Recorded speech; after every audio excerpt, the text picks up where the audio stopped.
one of the big trends that we've seen throughout 2014 is the emergence of so-called lone actor terrorists. I think this is going to continue to be a major challenge in 2015 as well. There have been notable examples. Most famously here in the UK was the Lee Rigby incident, and obviously we had the report that came out of that just in November. Internationally, we saw the shooting in Ottawa on Parliament Hill, again by a so-called self-starter, someone who hadn't had direct action or seemed to have direct action from a known terrorist group.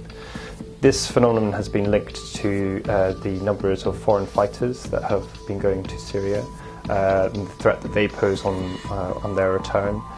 Again, they might not act with a specific direction from a group.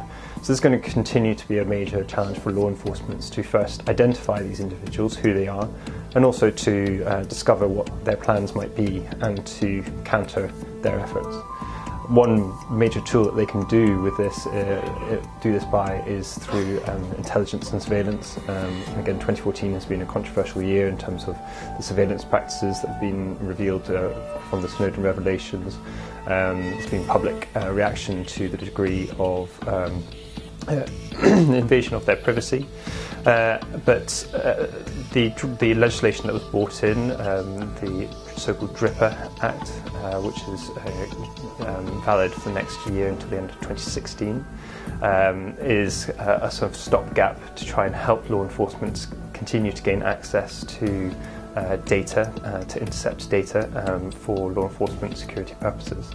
But one big debate that we will have to have in 2015 is the acceptable level of surveillance that we have in our society and the level of data interception that the security intelligence agencies should have to counter such threats. My predictions for 2015 surround the two big events that we will have, that we'll see post the election.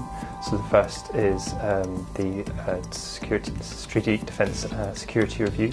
I think the role that cybersecurity has in that will increase.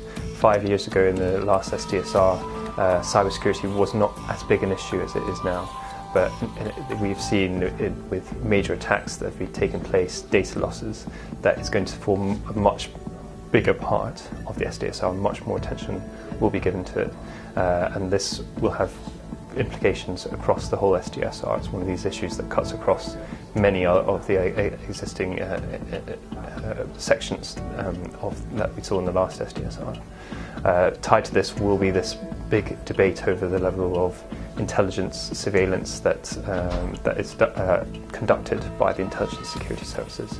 So for me, that's going to be the biggest highlight of 2015.